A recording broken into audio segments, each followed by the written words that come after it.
A few moments later. Guys আজকে হচ্ছে 15ই ফেব্রুয়ারি। আজকে সবাই জানে আজকে কি স্পেশাল দিন একটা ছেলে মেয়ের জন্যে, অন্তত মেয়েদের জন্যে, শিব পুজো। তো আজকে সবাই ছোট থেকে বড় সবাই যাবে শিব পুজো দিতে। তো আজকে পুরো ব্লগটা দেখে যাবেন, কেউ কিন্তু ব্লগটা না দেখে যাবেন না গাইস, না হলে কিন্তু তোমাদেরই ক্ষতি। কারণ ব্লগের মধ্যে অনেক কিছু আসতে চলেছে।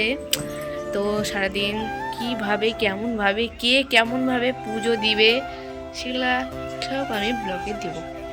আর আমাদের এখানে হচ্ছে বটতলায় পুজো দেব, সেখানেই যাব সবাই মিলে। বাট আমার দেওয়া হবে না, আমার হচ্ছে ঠাকুমা মারা গিয়েছে, তো বছর ঘরে নেই, ওর জন্য আমি দিতে পারবো না, কিন্তু আগের বার দিব। সেই গাইস আমি হচ্ছে পুরোনো ফুলগুলো নিয়ে ছাদে চলে গেলাম।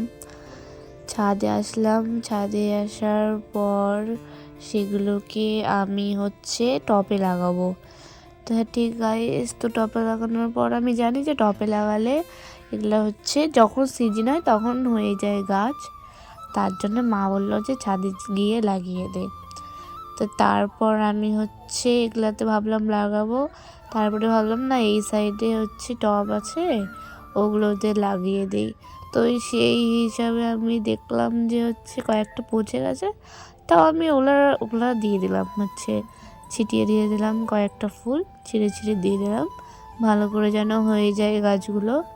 সেইভাবে আমি মাপ করে দিয়ে দিলাম গাছগুলো বলতে এই শুকনো ফুলগুলো ছিল ওগুলাই দিয়ে দিলাম ছিটিয়ে ছিটিয়ে। তো এখানে আরও অনেক কিছু গাছ লাগিয়েছিল, তো আমি কয়েকটা ফুল নিয়ে মজা করতেছিলাম।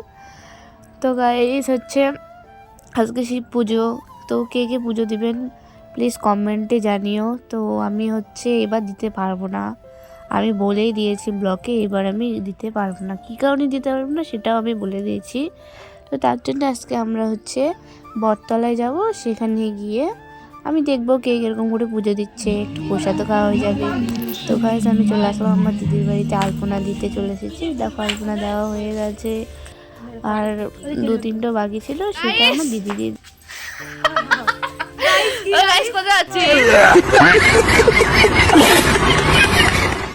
নদীর যাচ্ছে চান করতে, গঙ্গা জলে ঢুকতে গঙ্গা জল। এগুলা নতুন নতুন বান্ধবী গাইস, এটা তো আমার দিদি হয়, এগুলা নতুন বান্ধবী। নদীর ধারে আমাদের এখানে বেশি বাজার, তো এখানে বাজার এতগুলো দেখো কতগুলো বাজার। আমার তো এখানে ধরো আমি 1 বছর পর এসেছি নদীর ধারে, তো নানা রকমের গাছ হয়েছে নদীর পাড়ে। তো আমি আর আমার বান্ধবী এসেছিলাম, বান্ধবী তো মুখ দেখাচ্ছে না, এত লজ্জা, এই দেখো।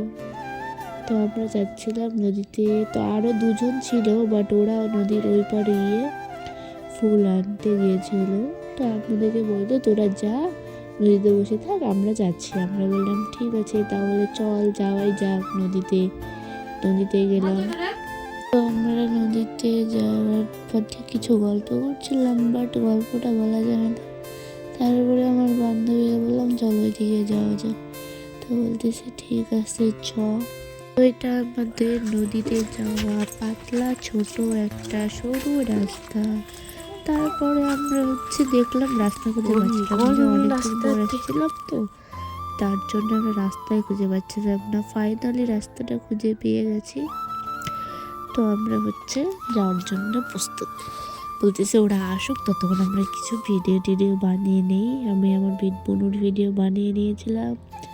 এ দেখো নদী গাইস, কত সুন্দর একটা নদী, মানে সুন্দর একটা গঙ্গা স্থান। তো আমার বোনু আর আমার বান্ধবী আগে যাচ্ছিলো, আমি বললাম একটু দাঁড়া, আমার জন্যেও দাঁড়া। ওরা যাতেই যাচ্ছে বোনুকে বললাম ধর ফোনটা, বলে বলতেছে ঠিক আছে। তারপর আমি আসলাম গাইস, দেখো কত সুন্দর নদীর জল ঝকঝকে, নদীর জলে চান করার একটা আলাদাই অনুভূতি। তো কে কে নদীতে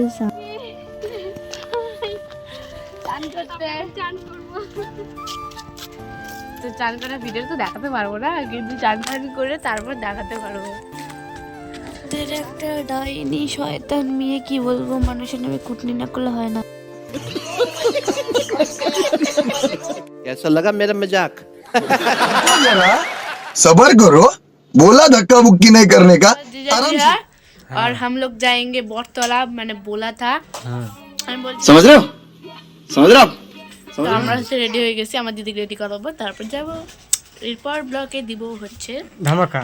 আমি বলেছিলাম যে হচ্ছে ভিডিওটা দেখে যাবে তো হচ্ছে আমি তো রেডি হয়ে গেছি আমার দিদিকে রেডি করব তারপর আমরা যাব হচ্ছে সবাই মিলে বান্ধবীগুলা সবাই হচ্ছে বটতলা যাব ওখানে পূজার ভিডিও দেবো দেখতে থাকবে আমাদের রেডি হয়ে গেছে ফাইনালি আমরা পুজোতে পৌঁছে গেছি দেখো কত ভিড় প্রথমে দক্ষিণা দিতে হচ্ছে তারপরে হচ্ছে লাইন লাগাতে হচ্ছে আজকে তো অনেক ভিড় লাইন লাগানোর পর তারপরে সবাই জল ঢালতেছে তা আমি সাইড থেকে দাঁড়িয়ে ভিডিও করলাম সবারই অনেক ভিড় হয়েছে প্রচণ্ড এইবার তো আগের বার আমি ছিলাম না বাট বলতে পারবো না তো এটা আমাদের হচ্ছে ফাইনালি পুজো দিতে ঢুকে পড়েছে আমার দিদি আর এটা হচ্ছে আমার দিদির বান্ধবী তো দিদি আমাকে বললো যে কোনো ক্যামেরা কর তো আমি বললাম ঠিক আছে আমি ক্যামেরা করতেছি তুই পুজোটা দে তো ওরা সবাই মিলে ধূপকাঠিটা ধরাচ্ছিল তাই বললাম কি ভালো করে ধরাস দেখি চুলে টুলে না আগুন লেগে যায়